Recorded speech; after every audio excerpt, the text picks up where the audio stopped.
নমস্কাৰ বন্ধু বান্ধৱীসকল, স্বাগতম জনাইছোঁ জব নিউজ আছাম ইউটিউব চেনেলৰ নতুন এটা ভিডিঅ'লৈ।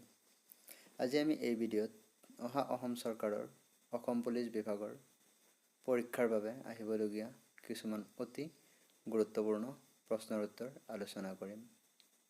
তো আহক দেৰি নকৰি ভিডিঅ'টো আৰম্ভ কৰোঁ।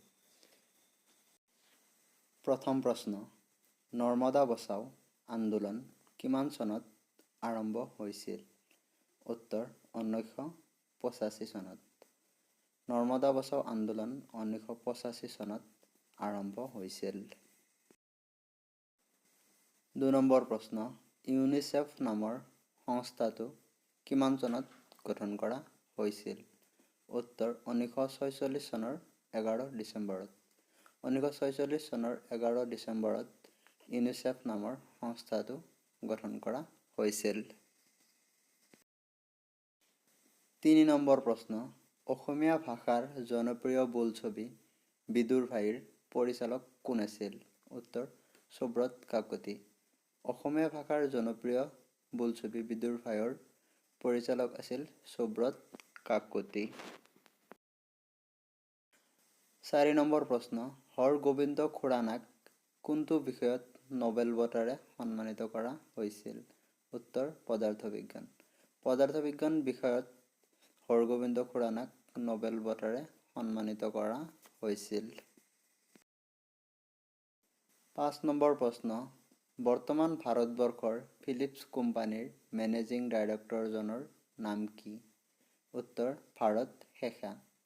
বৰ্তমান ভাৰতবৰ্ষৰ ফিলিপছ কোম্পানীৰ মেনেজিং ডাইৰেক্টৰজনৰ নাম হ'ল ভাৰত শেষা। 6 নম্বৰ প্ৰশ্ন, ৰতন টাটাক অসম চৰকাৰে কিমান চনত অসম বৈভৱ সন্মান প্ৰদান কৰিছিল? উত্তৰ 2021 চনত। 2021 চনত অসম চৰকাৰে ৰতন টাটাক অসম বৈভৱ বঁটা বা সন্মান প্ৰদান কৰিছিল। 7 নম্বৰ প্ৰশ্ন, কোনে ভূপেন হাজৰিকাক সুধাকণ্ঠ উপাধি প্ৰদান কৰিছিল? উত্তৰ অতুল চন্দ্ৰ হাজৰিকা। অতুল চন্দ্ৰ হাজৰিকাই ভূপেন হাজৰিকাক সুধাকণ্ঠ উপাধি প্ৰদান কৰিছিল। 8 নম্বৰ প্ৰশ্ন, ৰাষ্ট্ৰীয় পুৰস্কাৰ লাভ কৰা প্ৰথম অসমীয়া ছবিখনৰ নাম কি? উত্তৰ পিয়লি ফুকন। ৰাষ্ট্ৰীয় পুৰস্কাৰ লাভ কৰা প্ৰথম অসমীয়া ছবিখনৰ নাম হ'ল পিয়লি ফুকন। 9 নম্বৰ প্ৰশ্ন, কোনগৰাকী অসমীয়া ছোৱালী মোগল সম্ৰাট ঔৰংগজেবলৈ বিয়া হৈছিল? উত্তৰ ৰমণী গাভৰু। ৰমণী গাভৰু মোগল সম্ৰাটলৈ বিয়া হৈছিল। 10 নম্বৰ প্ৰশ্ন, উত্তৰ আমেৰিকা মহাদেশৰ উচ্চতম ঠাইখনৰ নাম কি? উত্তৰ মেকিনলে শৃংগ। উত্তৰ আমেৰিকাৰ উচ্চতম ঠাইখনৰ নাম হ'ল মেকিনেল শৃংগ। 11 নম্বৰ প্ৰশ্ন, অসম সাহিত্য সভাৰ দ্বিতীয়খন অধিৱেশনৰ সভাপতি কোন আছিল? উত্তৰ চন্দ্ৰধৰ বৰুৱা। চন্দ্ৰধৰ বৰুৱা অসম সাহিত্য সভাৰ দ্বিতীয়খন অধিৱেশনৰ সভাপতি আছিল। 12 নম্বৰ প্ৰশ্ন, ভাৰতীয় উদ্ভিদ জৰীপৰ মুখ্য কাৰ্যালয় কোন ঠাইত অৱস্থিত? উত্তৰ কলকাতা। কলিকতা চহৰত ভাৰতীয় উদ্ভিদ জৰীপৰ মুখ্য কাৰ্যালয় অৱস্থিত।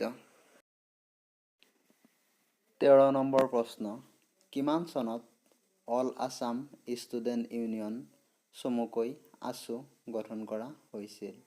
উত্তৰ 1967 চনত। 1967 চনত অল আছাম ষ্টুডেণ্ট ইউনিয়ন চমুকৈ আছু গঠন কৰা হৈছিল। 14 নম্বৰ প্ৰশ্ন, অসমত কিমান চনৰ পৰা গুণোৎসৱ অনুষ্ঠিত হৈছিল? উত্তৰ 2017 চনৰ পৰা।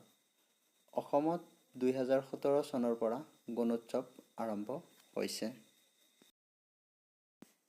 15 নম্বৰ প্ৰশ্ন, মাজুলী চুক্তি কাৰ কাৰ মাজত স্বাক্ষৰিত হৈছিল? উত্তৰ, কোচ আৰু আহোমৰ মাজত।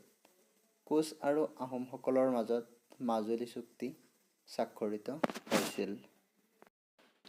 এইকেইটা আছিল আজিৰ প্ৰশ্ন। যদি ভিডিঅ'টো ভাল লাগিছে, ভিডিঅ'টো এটা লাইক কৰিব। আৰু এনেকুৱা ধৰণৰ নতুন নতুন ভিডিঅ' পাবলৈ চেনেলটো ছাবস্ক্ৰাইব কৰিব। আৰু যদি কিবা ভুল হৈছে এই ভিডিঅ'ত কমেণ্ট কৰি শুধৰাই দিব। ভিডিঅ'টো শেষলৈ চোৱাৰ বাবে ধন্যবাদ।